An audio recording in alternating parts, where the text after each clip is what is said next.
Okay, guys, solving two-step equations. Do you need to remember how to do that? Is that why you clicked on my video? Or do you just like watching math videos? Either way, glad you're here. Okay, just gonna tell you really quickly about a couple videos I've got linked over here. First of all, in this video, we're talking about solving two-step equations. If you need to solve multi-step equations, solve multi-step equations with fractions, or multi-step equations with variables on both sides, guess what? Got some videos over there with it, with those types of problems. If you need not quite as detailed of an explanation as I'm going to give in this video, I'm going to be pretty detailed here. I'm going to have another video linked over there that covers all four of those topics I just listed in one video where I go a bit quicker. So wherever you need to be there. If you're staying here, welcome. All right, so we are solving for a variable today. What's a variable? It's the letter in math that people don't love, but hopefully you will grow to.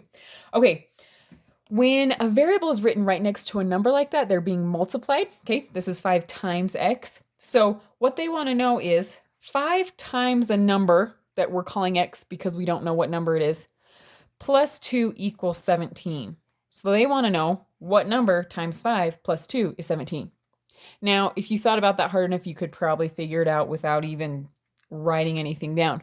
But as problems get harder, it would be really hard to figure it out just off the top of your head. Okay, so we are going to show you how to do it, and you can do it no matter how hard the problem is. Okay, so what we want to happen is we want it to look like x equals something. We want this x all by itself, okay? Now to do that, we have to realize, okay, x is being multiplied by 5 and then having 2 added onto it. So first I need to get rid of this plus 2. So how do you get rid of a plus 2? Well, you subtract 2, right? Now, if I subtract 2 from this side of the equal sign, I have to also do it on this side of the equal sign, okay? Why? Why am I allowed to do that? Why is that even legal in math? Okay, let me show you really fast. 5 equals 5, right? No argument there, right? Okay. If I subtract 2, like I did over here, subtract 2 from this side of the equal sign and this side, subtract 2, I get 3 equals 3. That's still true, right? Ooh, so as long as I subtract it from both sides, I'm good. I can add to both sides, I can divide both sides, multiply both sides, square both sides, whatever. As long as I do it to both sides, it's okay. My math equation stays true, okay? This is like critical in mathematics, okay? Did I just sound really smart saying mathematics? Okay, so the trick is to figure out what to add, subtract, multiply, divide, whatever, to make the equation do what I want it to, okay? So by subtracting 2 on both of these sides, okay, 2 minus 2 gives me 0. So then on this side, I'm just left with 5x equals 17 minus 2 gives me 15. Okay, I'm a little closer to this, right? All right, 5x equals 15. So 5 times x. I want to do the opposite of multiply, which is divide. So I'm going to divide this side by 5. And if I do it to this side, I must do it to this side, right? Okay, why did I do that? Because 5 divided by 5 is 1. So I'm just left with 1x over here, but we usually don't write 1x, we just write x equals. This means 15 divided by 3. 15, oh my gosh, I just gave you the answer. 15 divided by 5, which is 3. So 15 divided by 5 is 3. My answer is 3. Okay, now a good thing to do is we can plug this back in and make sure it's true. On a video I made yesterday, I said, when I went back and watched it, I said 6 divided by 3 is 3. And I had to go re-record that part which is embarrassing. But going back and checking, make sure that you're not doing a little mistake like that, okay? So what I can do is my original problem here was 5x plus 2 equals 17.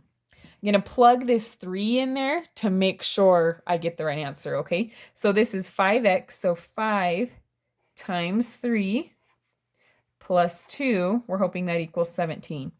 15, oh my gosh, I did it again, guys. 5 times 3 is 15, plus 2 equals 17. And then we get 17 equals 17. Okay, that's making me feel pretty confident that x really is 3. What I would personally do on tests and things when I was in school, if I had problems like this, I would go do all the problems on the test, and then if I had time at the end, I would go back and check, okay?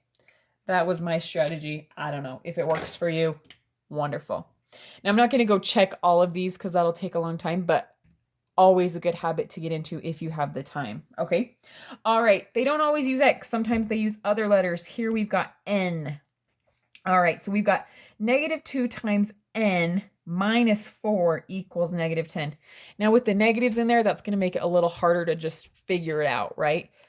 Off the top of our heads. So we're going to do this fun stuff. So I need to get rid of that -4. So I'm going to add 4 to both sides. -4 plus 4 gives me 0. All right, we've got -10 plus 4. That's like, okay, I owe someone $10 and I'm like, okay, I don't have it all, but I have $4 I can pay you, right? So how much do I owe them now? I owe them 6. So -6 equals -2n. Okay, again, these are being multiplied, so I'm going to divide by -2. Okay, those go away.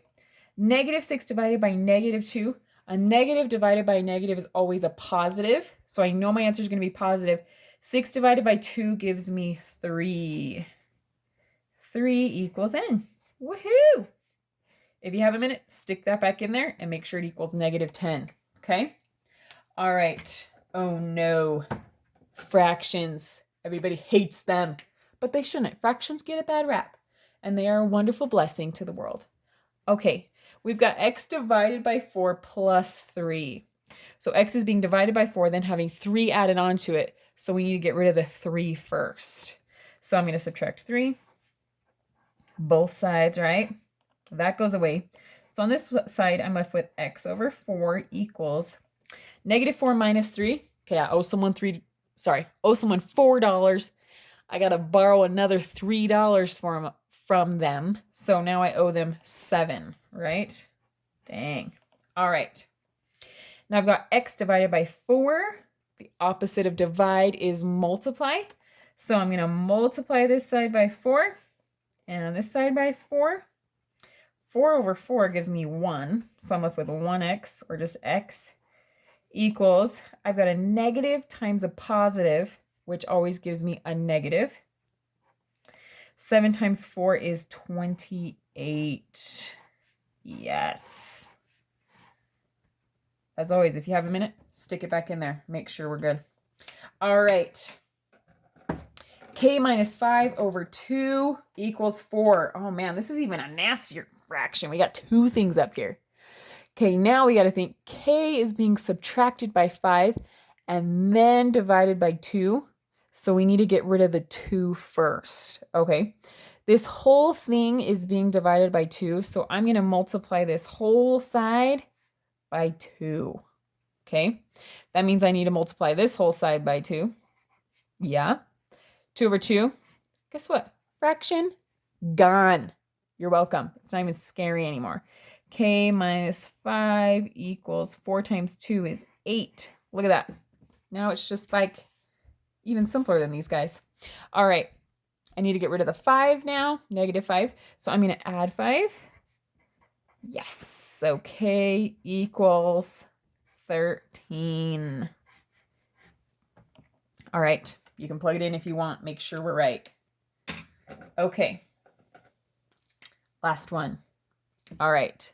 This is similar to this one up here. This whole thing is being divided by 2. So I need to multiply this whole side by 2. Okay, those go away. 2 times 11 gives me 22 equals, I'm just left with this top part, negative 3x plus 1.